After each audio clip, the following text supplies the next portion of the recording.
All right. Well, good afternoon, everyone. Thank you for taking the afternoon to meet with us. I'm Brittany Traphus from Fathom, and I'd like to thank you for joining us this afternoon for this very special webinar on yield modern solutions to the age-old metric. Before we get started, there's a couple housekeeping items that we want to cover. We will be live tweeting from the Fathom account using the hashtag EDUYield17. And you'll see that at the bottom of the screen. I encourage you, if you hear any fun quotes, a stat that you want to share during today's webinar, please use the hashtag EDUYield17. Also, if you have any questions throughout, please submit them through the question feature within the webinar. We have saved time at the end to answer. If we can't get to your questions, please include your Twitter handle so we can continue the conversation after and offline. All right, so before we get started, I would like to introduce you to our special guest, Santana Naidu, the Associate Vice President of Marketing and Communications at Indiana State University. Santana, would you like to give a quick introduction of yourself? Sure. Good afternoon, everyone. Thank you for joining us today. Excited to be here to talk about marketing and yield. Just to give you a little background, I joined Indiana State about 7 years ago. Prior to that, I was at an ad agency in Indianapolis. To give you a little context about our university, we're a public research university located in West Central Indiana. We have about 13,700 students, 20% of them are grad students, a little over 2,000 online, about 800 international students. We're a centralized marketing office, and so we support everything from recruitment all the way to foundation/development work. And a little bit with athletics, mostly kind of in the top level branding and media buy. So that's a little bit about us. Great. And to introduce myself, I'm Brittany Traphus. I lead our integrated strategy team here at Fathom. And we develop strategies connecting channels with business goals. I work across all industries, but very closely with higher education, including private, for-profit, and public institutions. So very grateful to be here today with all of you in Santana, and I'm excited to jump into the discussion today. Just to set the stage on the agenda, what we'll be covering, first we're going to take a step back and look at the state of the industry. Why are we seeing yield decreasing? What are some of the trends that have caused the decrease in yield or the variance in yield that we're seeing? We're then going to look at the different ways of analyzing yield. There's the traditional approach we're all familiar with, but then a modernized approach that we've used here at Fathom and with Indiana State to ultimately tell that Indiana State story. So the moment that I'm sure all of you are really interested in learning about how Indiana State took this unique approach to increase their yield and really have a personalized experience for their students and really relate with them. And then we'll wrap up with those live questions. As I mentioned, please remember to submit them through your Zoom. We'll be excited to answer them at the end. All right, well, let's dive in. Let's talk about yield. So as we look at the state of the industry, we all received our final fall 2017 yield rates. We're in the full swing of our recruitment cycle as we're thinking about fall 2018. And most institutions are challenged with that variance in yield, asking the question, is it going to be up? Is it going to be down? Is an influx of applications going to impact my yield? And also just asking that question too of how do I attract more of our ideal students? So as we look at some of these trends, according to iPads, over the last 14 years, four-year public and private institutions have seen a 32% decrease in yield rate. Looking all the way back from 2001 to 2015. But what's been causing some of those trends? As we look at that decreasing yield, there's a lot of correlation with the change in technology, digital, and consumer trends. As we look back all the way to 2001, I know that seems a long time ago, but 68% of high school graduates were enrolled within higher ed, so a pretty large percentage. But it's also hard to believe that it was just in 2004 that Facebook launched. Facebook has now become a part of our everyday life. I know we're all connected, our students are connected. It's become a community. but it's also changed how we market to students. It's how we're using those custom ads, it's targeting, it's having that conversation with them digitally. And then as we look at 2008, the Common App online system launched. It completely disrupted the application process. The old paper and pen essay approach slowly became extinct as it forced institutions to have a more streamlined digital approach to the application process. And looking at 2012, 47% of students were using a smartphone to research schools. Now that's 2012. So as we think about today, a majority of students are using a smartphone. We're always connected. Which also is no coincidence that as students have moved from that traditional to digital media consumption, it really correlates with that decrease in yield. As we look at that worldwide average of media consumption by type, we've started to move away from the newspapers and the radio and that mobile internet and television, Netflix. That's really increased on how we're consuming our time and how our students are consuming their time. And as we see with the time spent on the internet, that's only going to increase and really double over the next 3 years as we look through 2020. But the real question we're all asking is what's causing yield to drop? So this answers some of those trends in how consumers are engaging, but what's this mean within higher education and our institutions? One of the major trends is the application process. The application process has been streamlined via the digital channels and organizations like the Common App. But with the digital channels, we've moved everything online. It's easier to go from website to website to look at the different application processes across different schools. And also with the Common App, you're able to have one form submit to multiple institutions. And that's when we look at the total number of common applications submitted. So according to the Common Application, this year has actually been a significant recruitment cycle. So thinking about through November 1st, just over 1.5 million total common applications were submitted. That's a 20% increase compared to last recruitment cycle, so 2016, 2017. This is only going to continue to increase. We're not out of the recruitment cycle yet. So just through November 1st, really excited to see what these numbers turn out to be as we end the recruitment cycle for fall 2018. But also with that, we see an increase in the applications. Digital has enabled those students to easily submit more to more schools and even institutions that they may not otherwise apply to because it is easier with that streamlined process. And as higher ed institutions, this really inflates our number of applicants and makes it more difficult to predict yield. As we see that increase in applications, that doesn't really tell us if they're actually going to enroll with our institution. It becomes more of a guessing game.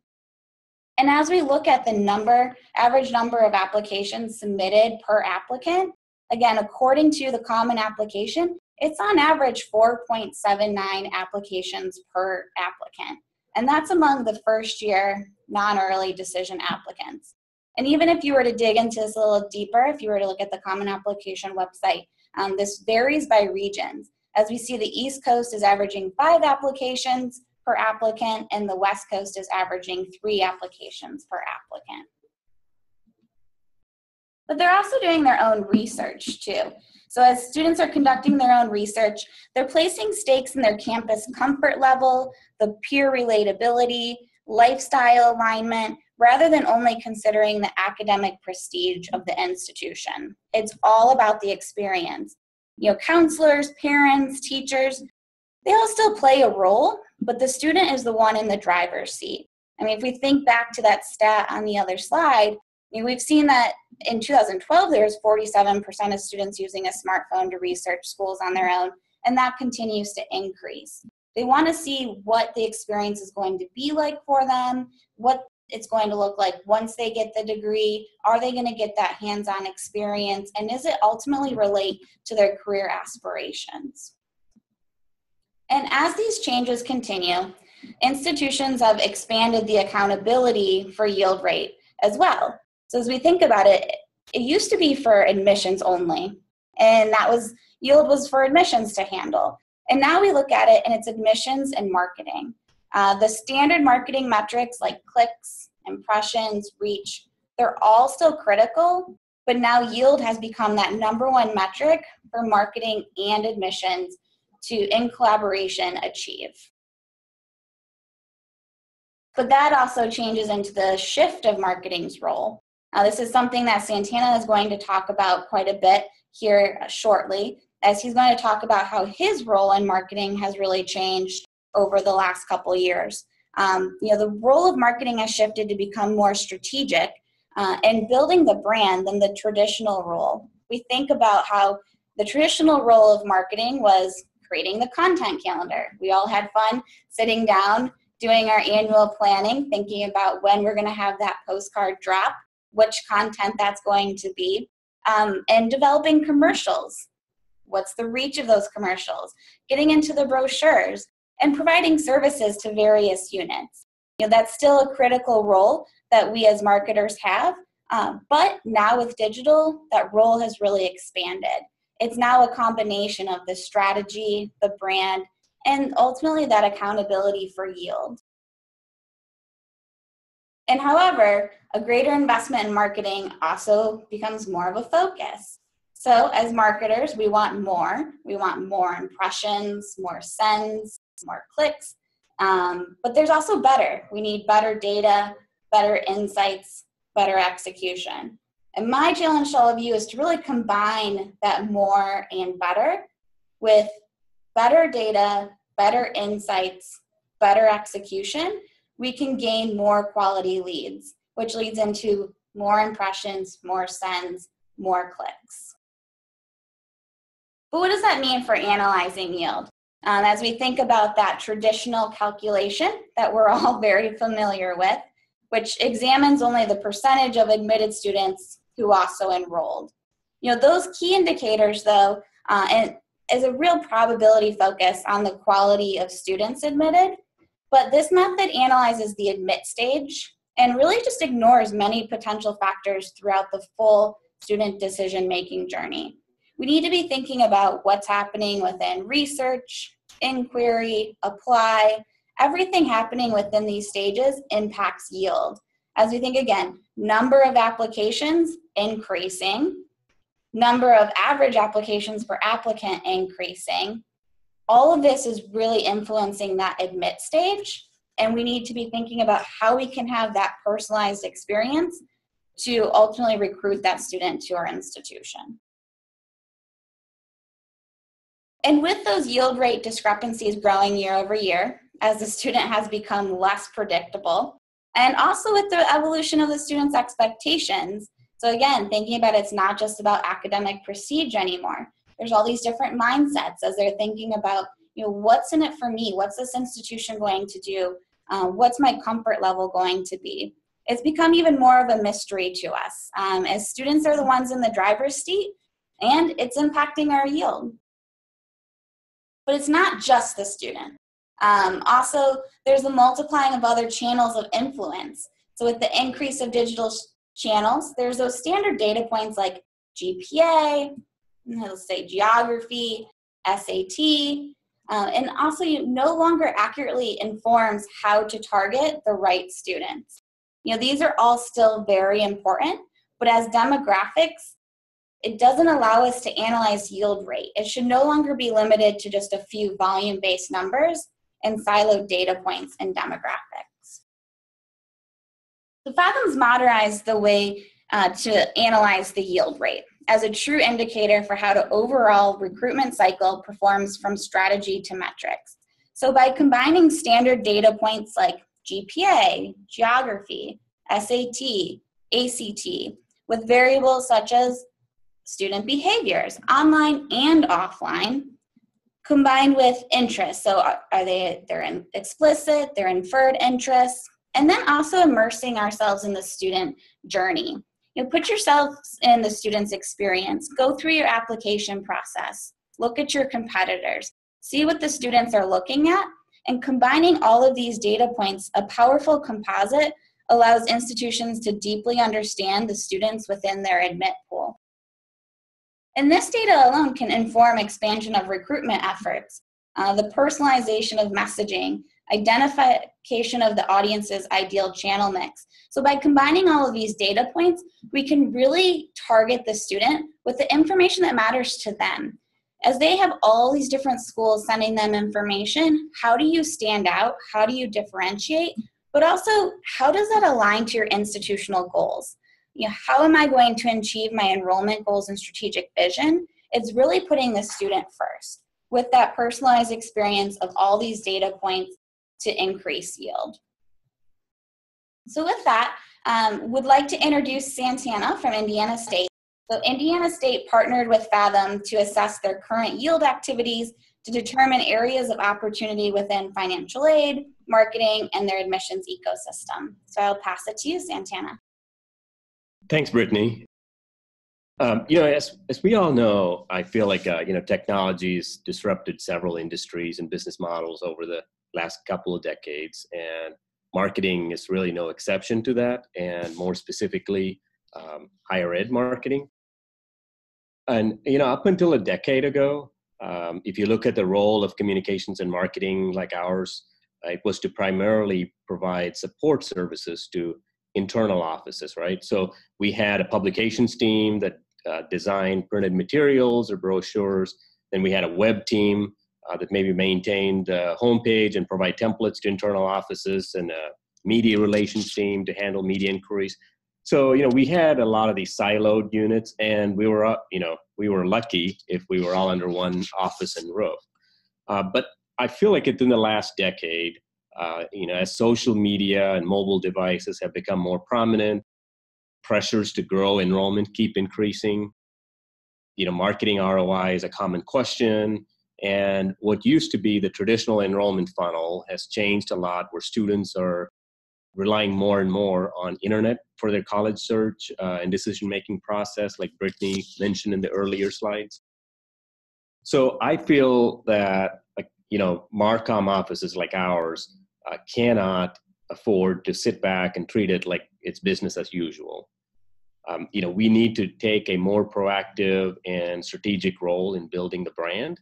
And so that means getting involved early in the student journey, increasing brand awareness and perception, having an integrated marketing communications plan, rethinking the org structure within the Marcom office.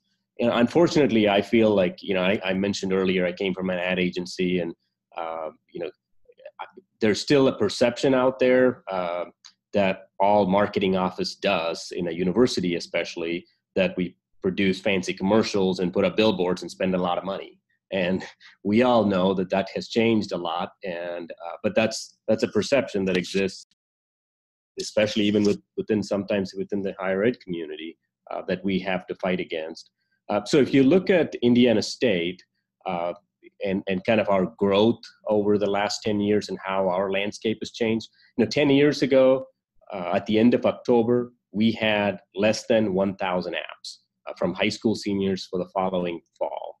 And today, we have over 10,000 apps. And I want to clarify here, and I know Brittany talked about earlier about the changes in the Common App. We are not in the Common App, right? So this is just people going straight to our website, and you can see that it's grown over 10 times, like in the last decade. And that was not all changes or just, the landscape or being lucky. A lot of it has to do with intentional effort by our board and president and VP and CFO, but more importantly, our admissions colleagues embracing the role of marketing and leveraging our resources and access that we have, especially all the web tools, to build the brand and our enrollment. But we can't stop there and just saying marketing's job is just to build the top of the funnel and wash our hands and say, good luck admissions, and just walk away. I wish we could. And I'll talk about why that doesn't work in today's landscape. But I feel that we live in this hyper-connected global society, where technology can do some incredible things in marketing. And so we as Marcom team need to continue to play an active role in working with enrollment folks to move prospects all the way through the funnel and not just stop at the top and bringing in the apps or inquiries or whatever, the top of the funnel looks like for you. Marketing has, I feel like, a lot of valuable tools and data. And if we use to get people all the way to apply, why stop there? Let's use it to support our enrollment colleagues and personalize the content and use tools like web and social, email, mobile, direct mail, to move people all the way through the funnel. So that's been kind of our team philosophy in general as we've kind of looked at it over the last few years.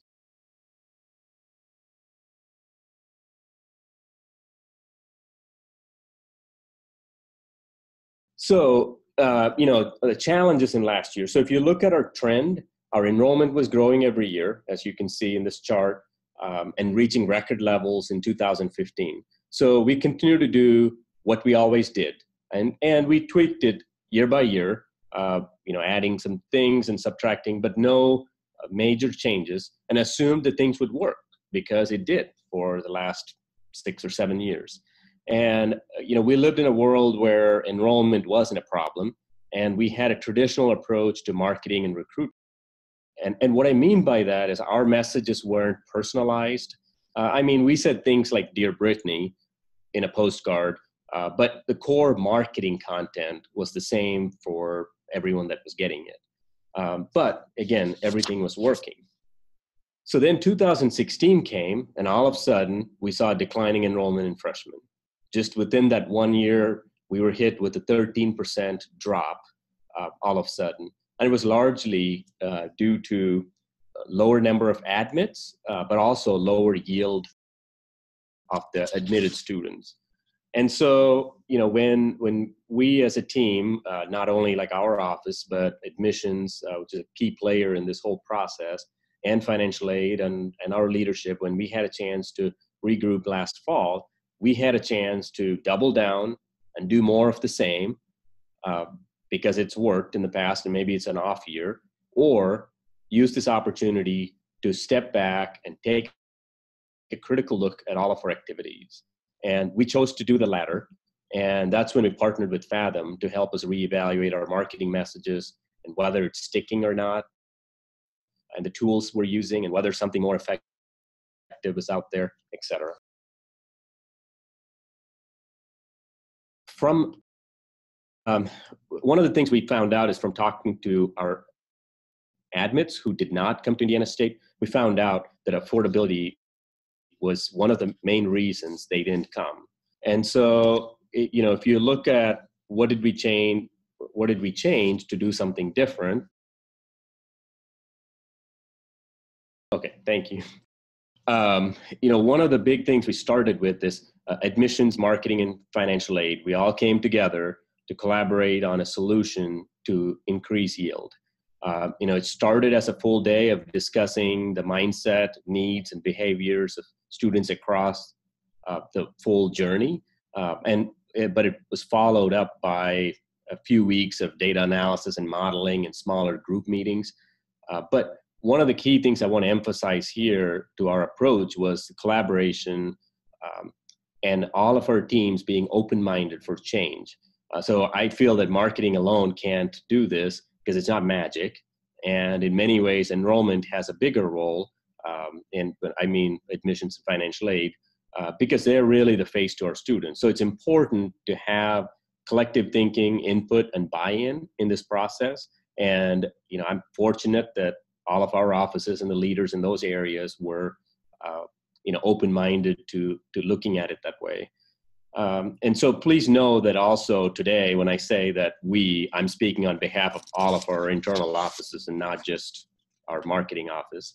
But if you look at the analysis in the past, as Brittany mentioned, we used to follow the model that she mentioned, which is we assessed yield by looking at each data point, whether it's GPA or SAT, ACT scores, etc., to look at any changes in the student mix, and that might have impacted the yield. But when analyzing, it appeared that all data points for us last year were slightly down, and nothing of significance to considerably decrease yield like we saw in the total. And so When we went back to Fathom, we changed our approach. And so in taking a more strategic and data-driven approach, we were able to create a model for all these data points that showed us a whole new look to our yield and prospect student pool and identified 3 key audiences. So that's the low, mid, and high competitive. So this is a combination of test scores and academic performance, household education and income levels, and their level of engagement within Indiana State. So how those factors make up low versus mid or high is what I would consider kind of a secret sauce. And I think that's going to be different depending on the university and kind of your landscape. So I want to emphasize that low competitive does not mean academically low achieving students. I know for a new person, it might sound that way because of the terminology. And we talked about that, but this is really internal terms. And so we just left it as is. And so we're just sharing how our internal model works. And so this new look to us disclosed that we had unintentionally ignored one of our largest audience in all of our marketing efforts. And so this audience was a mix of first-gen, modest income, and test scores. And so that was probably one of our biggest findings through looking at kind of our yield in a different way. And so these students, we realized that are highly influenced by affordability of the school and the value they'll be receiving with a college degree. So with the combination of operational changes and no personalization, we realized that these students did not receive the messaging they needed to influence their decision to attend Indiana State. So what did we do to address the issue? Now that we have a clear picture of our audience mindsets and behaviors and needs, we developed an integrated strategy and roadmap to create a personalized student experience to ultimately increase yield. So each audience that you see on the screen here has been receiving personalized messaging based on their mindset and needs. So for example, low competitive had clear guidance through each stage of the process because people in their household may not have gone to college and may need that guidance that they might be getting from someone with a college degree at their house. We used to focus just our marketing, just our marketing, admit, and yield efforts. But now I feel that we're measuring the full student journey and also looking at what's happening within the industry, not just within higher ed, but also within the digital and consumer trends to help us differentiate and stand out. As Brittany mentioned, that mobile devices are playing an even bigger role year by year. And if you look at our admissions site, 2/3 of the traffic coming anymore are from a mobile device, right? And so how are we adjusting, not just having a responsive design website, but the communication they're getting? Are we being brief? And or the emails, how does it look? And so, we really want to look at it overall and what the industry changes that's happening. So with the launch of our new strategy, we've already started to see impact on our enrollment. So this fall, we were up on all 3 categories I mentioned earlier. A stronger brand has helped us to attract and yield more high-achieving students. It's also a more macro way our office has helped yield. But when we drill down into our performance, we've seen incremental growth across multiple data points, as you can see on the screen for between low, mid, and high competitive. And if you look at our overall picture, we were up in apps, admits, and yield. Our first-time full-time enrollment for domestic students was up 12% for this fall. So now that we have a good foundation and we're now building towards our goal of linking web behavior with email and customizing the online ads, and as you can see on the screen, we were probably finishing the crawl stage and about to go into the walk stage. So we know that we just can't take it for granted and sit back and say, okay, this problem is fixed, and that we need to continue to develop and evolve. And we don't want to just stop with first-time, full-time freshmen, but we're planning to this year extend this model to other audiences, such as adult learners and international grad. Also, this doesn't have to stop with recruitment. I mentioned earlier, we support our foundation. So our roadmap includes eventually extending this to the entire student journey, all the way from prospects to current students, and then to alumni. Great. Thank you, Santana. Really appreciate you walking through that. I know we're seeing some strong results already going into fall 2018 and the recruitment cycle that we're in. But it's always exciting too to see, as we've been in that crawl foundation phase, that we've had impact already on the fall 2017 numbers. So excited to see this continue to grow as we work our way through the maturity curve, getting into the integrated and then that full journey to really be influencing the full institution. So with that, we'll go ahead and get into Q&A here. So again, if you have any questions for myself or Santana, you can please submit those through the Zoom control panel. You'll see that at the top to submit your questions. I know we did already have a few questions already come in, so we can go ahead and jump into those, but please go ahead and submit those as we do still have a few minutes here to walk through them. All right, Santana, so this one is actually for you. So they wanted to know, so they see that there's strong results already, but what other key indicators are you seeing for fall 2018 as a result of this new approach? I think not only our yield is improved in all the segments, I think in general, as I mentioned earlier, our overall enrollment has also gone up.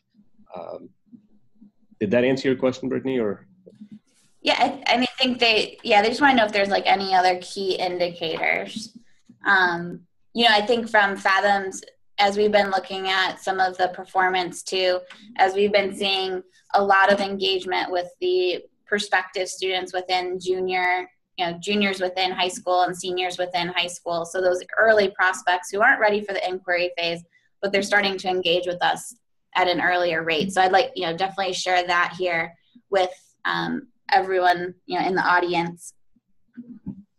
Yep. No, sorry. I thought you were talking about the class that ended. So yeah, no, that's right. And we're seeing early engagement with even junior and sophomore classes as well. Perfect. All right. And then we just had another question come in too. So wanted to know, how are you identifying low, mid, and highly competitive populations? So that's a combination of, as I mentioned earlier, our academic performance and test scores, but also their household income and education level, and also more importantly, their engagement with Indiana State. And so we're when I say engagement, are they really looking at emails and stuff that we are able to measure? And so that's how we worked with Fathom to be able to categorize that and put in those buckets, if you will. Yeah, and to add, to elaborate on what Santana said too, we've created the model here at Fathom. So it's taking in all of those different data points, and we're able to continue to enhance the model as we've collected this online behavior. So Indiana State using Marketo, we've been able to pull in the online and that web behavior and their engagement across multiple channels to help influence and inform those different groups of low, mid, and high as well. All right, and then we just had another question come in. So they're asking, I think, Santana, we can tag team this. I'll let you go here first. Do you have any illustrative anecdotes of a specific marketing move that changed your engagement level throughout the full journey?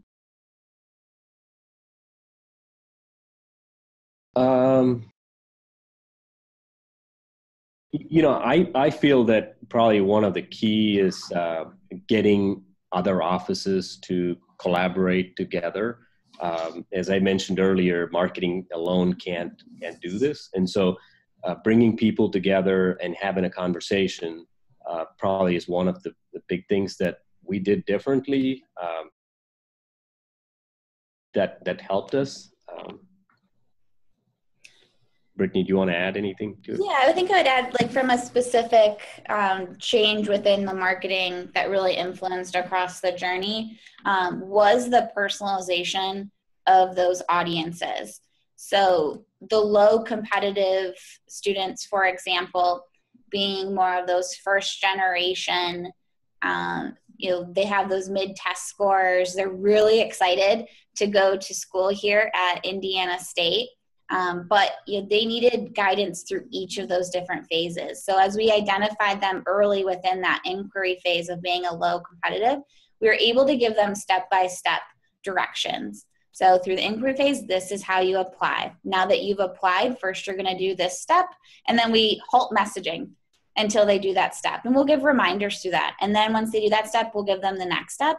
So to Santana's point, it allows us to help influence admissions, but it also at the same time helped us from a marketing perspective to be able to give that information to the students, and that mostly coming through email at this point and through social, so a lot through Facebook.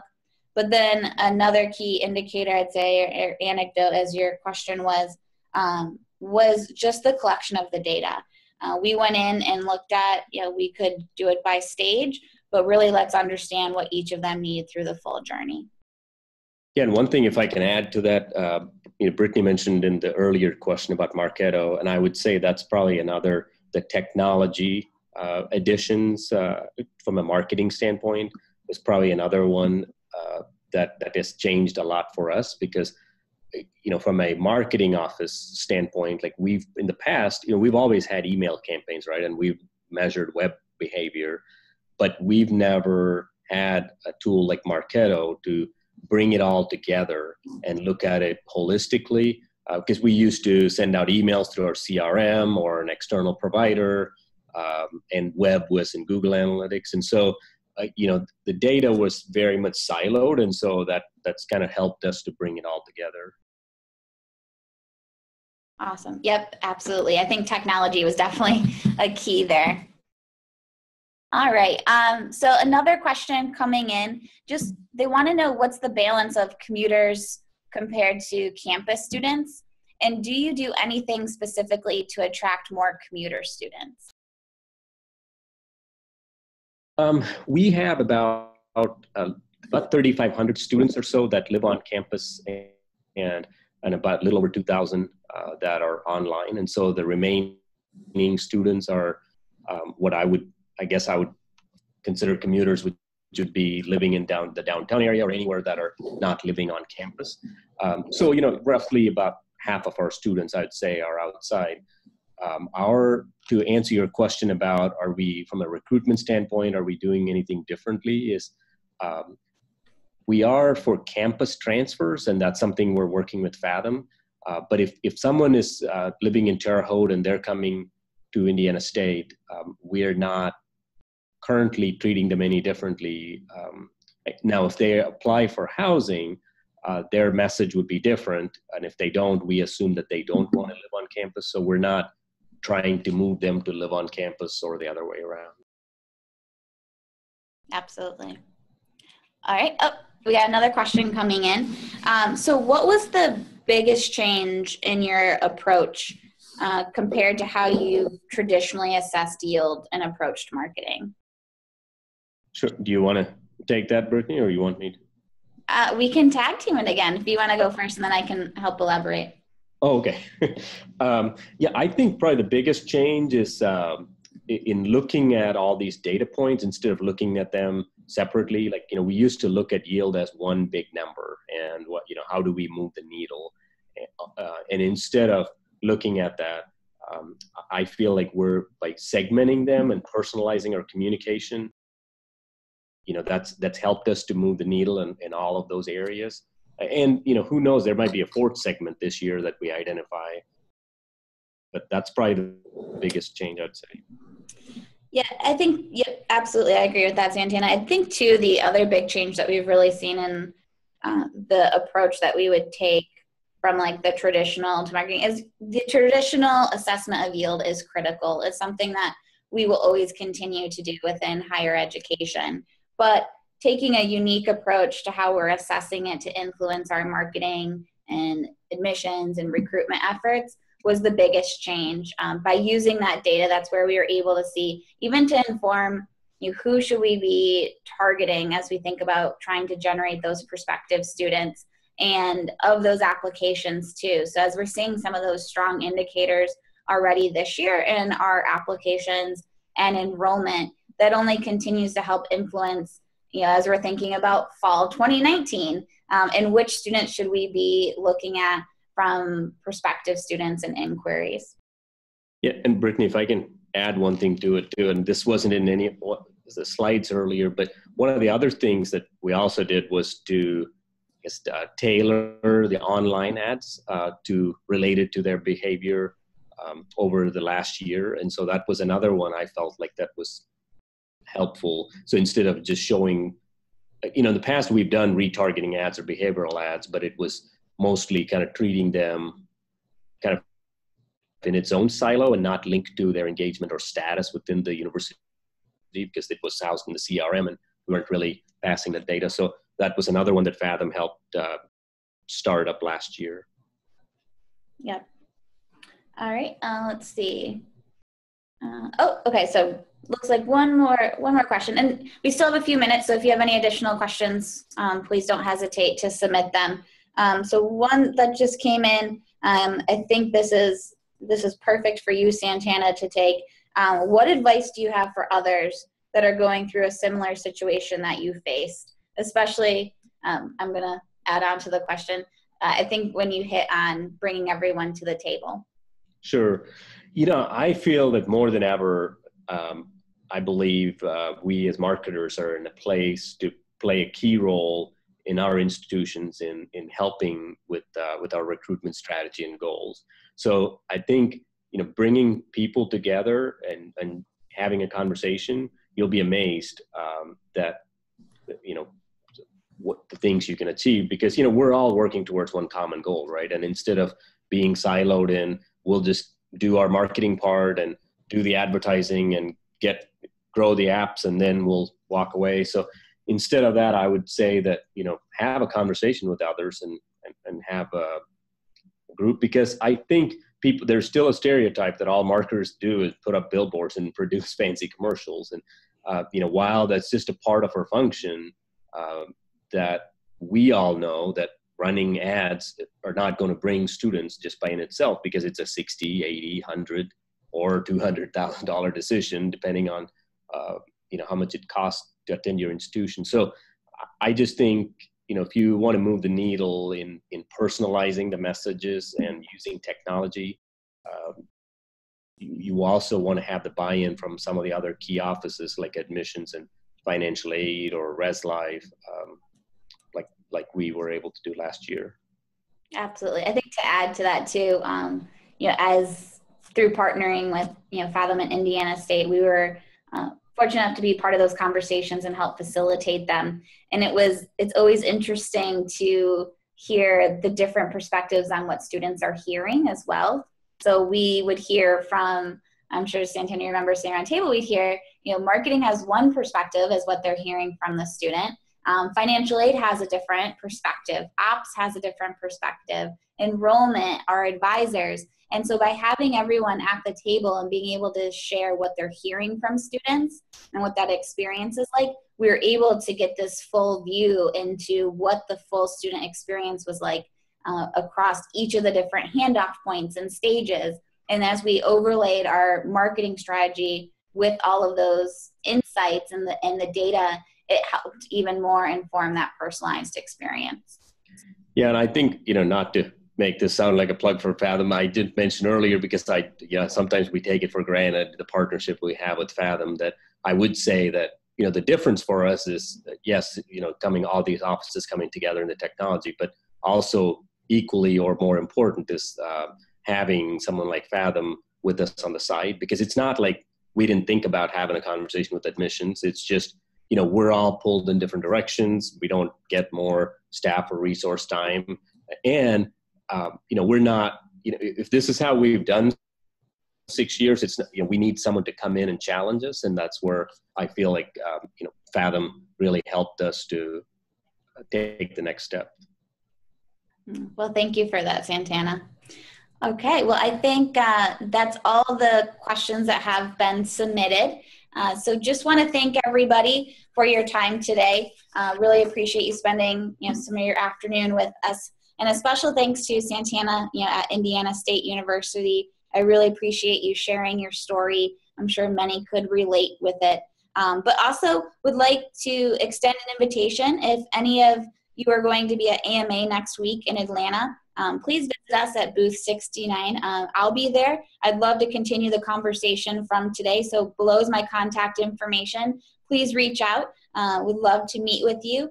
And also want to let everybody know that the webinar has been recorded and a link will be sent out to you if you'd like to review it, if you'd like to share with colleagues, your network, please do. If you have any other questions, you can contact me. Again, my contact information is here, and we'll make sure we have Santana's as well in the email with the link that'll be sent out. So with thanks, that, Brittany, and thanks, everyone. Thank you. Have a great afternoon. Thank you, everyone.